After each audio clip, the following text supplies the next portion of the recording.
আমি রবিন। আমার অনেক দিনের স্বপ্ন নিজের একটা ক্যাফে খুলব। আমাদের ক্যাফের জন্য একদম পারফেক্ট একজনকে এনেছি।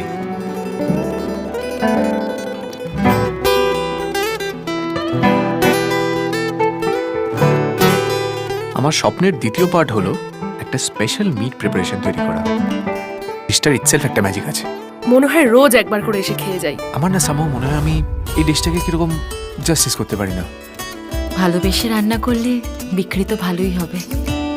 কি ব্যাপার, দিনকে দিন তুমি রবিনের ফেভারিট হয়ে উঠছো। তুমি যদি চুপ থাকো তাহলে আমি কি করে বুঝবো তুমি আমায় পছন্দ করো? তুমি থাকো পাশে, শ্বাসে প্রশ্বাসে, এ শহরের গোধূলি বেলা। এই প্রপার্টিতে দাদা মানুষের উন্নয়নের স্বার্থে পার্টি অফিস খুলবে, আর তুই মাঝখান থেকে এসে সব কেচেই দিবি। বাচ্চা ছেলে হয়ে গেছে, কেন শুধু শুধু ওকে চাপ দিচ্ছ বলো তো? আরে বাবা, সবকিছু তো একটা সিস্টেম আছে নাকি? কড়িগুলো খেয়ে ফেললে আর তেল না মাখালে গরম গরম তেলগুলো কিন্তু গিলতে হবে।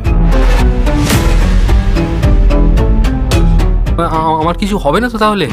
যা বলবো যখন বলবো সেটা করে দিবি।